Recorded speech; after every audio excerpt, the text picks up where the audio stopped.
සමහර වෙලාවට අපි අලුත් දෙයක් කරන්න ගියාම අලුත් දෙයක් පටන් ගන්න ගියාම අපි අලුත් සැලසුම් කරනකොට සමහර දේවල් අනිත් අයට කියන්නේ නැහැ.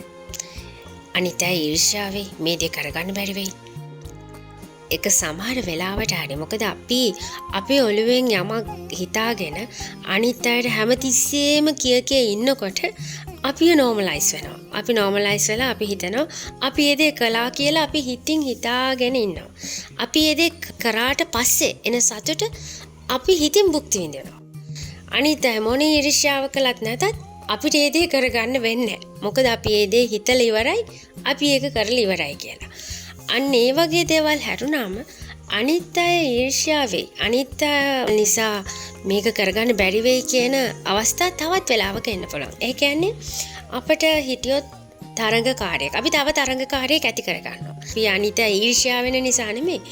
ඒ අයත් උත්සාහ ගන්නවා අපි කරන දේම කරන්න. එතකොට අපි කරන දේ අපි යම් තාක් දුරට එක විදියකට කරන්න හිටියද ඒගොල්ලෝ එක්ක ඊට වඩා හොඳට කරනවා එක්ක ඊට වඩා අපිට වඩා අඩු මට්ටමකට කරනවා. කොහොම හරි කරලා අපේට අපි තව තරගකාරයෙක් එකතු කරගන්නවා. අන්න ඔය කියන කරුණු දෙක හැරුණාම අනිත්‍යගේ ඊර්ෂ්‍යාව අනිත්‍යගේ හදිහුණියම් මේ කොඩි වෙන නිසා තමන්ගේ මනස්ගත ඔළුවේ තියාගෙන තමන්ගේ ඔළුවේ ওই දේවල් හිර කරගෙන තමුන් අනිත්‍යයෙන් උපකාර ගත යුතු අවස්ථාවක්වත් නොගෙන ඒ කියන්නේ තමන්ගේ වැඩේ කරගන්න සමහර වෙලාවට අනිත්‍යගේ උදව් අපිට ඕනේ. ඒ උදව්වවත් අපි ලබා ගන්න එයා ඒදී දැනගන්න ඕනේ. එහෙම කියලා. අන්තිමට අර හොඳට කරගන්න තිබ්බ වැඩ අපි ඒ දේ කරගන්නේ නැහැ. මොනියම් හෝ හේතුවක් නිසා අපේ ඔළුවේ තියෙන මනස්ගතයක් නිසා අර හොඳට උදව් උපකාර ලබාගත යුතු කෙනාගේ උදව්වවත් ලබා ගන්නේ නැතු.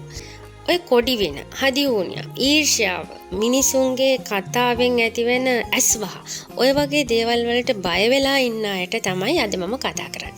ඒගොල්ලන්ට ඇත්තටම ශබ්ද තරංග වලින් යම් කිසිව ඇස්වහක් එනවා. ඒක එනවා. ඒක ශබ්ද තරංගයක්නේ. නමුත් අපේ මනස ඊට වඩා ශක්තිමත් නම් අපි මොන දේ කරත් අපි නැගී සිටිනවා. අපි මේක අතාරින්නේ අපි මේක කොහොම හරි ඉවර කරනවා කියන ඒ මතේ අපි ඔය කාගේවත් කියන දේවල් ගණන් ගන්නේ නැහැ. කියන මතේ අපට ඉන්න පුළුවන් නම් අපි ඔය කියන ඇස්වහද කොඩි විනද හෝවා හැම දෙයකටම වඩා අපේ මනස ශක්තිමත් වෙනවා. අන්න ඒ දේ තියාගන්න පුළුවන් නම් දිගටම එකම විදියකට බල මට්ටමකට අපට අවශ්‍ය වෙන්නේ නැහැ අනිත් අය කියන දේවල් වලට බය වෙන්නවත් ඒ අය කියන දේවල් නිසා අපේ දේවල් නවත්තන්නවත් අපට සිද්ධ වෙන්නේ නැහැ. හැබැයි මම මුලින් කිව්වේ වෙනත් කාරණාවක්. අපි යම් කිසි හෝ දෙයක් කරන්න යද්දී අපට තව තරගකාරයෙක් ඇති කරගත යුතු අවස්ථාවක අපි ඒ දේ කියව යුතු නැහැ. ඒ වගේ වෙලාවට අපි ඒක කලින් කරලා පෙන්නන්න ඕනේ. අන්න ඒ වගේ අවස්ථා හැර අනිත් වෙලාවට අපිට පුළුවන් අපේ දේ අපේ මනස කෙලින් තියාගෙන අපේ මනස ශක්තිමත්ව තියාගෙන අපි ඒ දේ කරලම අනිත් අයට පෙන්නන්න අනිත් අය මොන දේ කළත් අපි මේ දේ කරනවා කියලා හිතාගෙන. ස්තුතියි.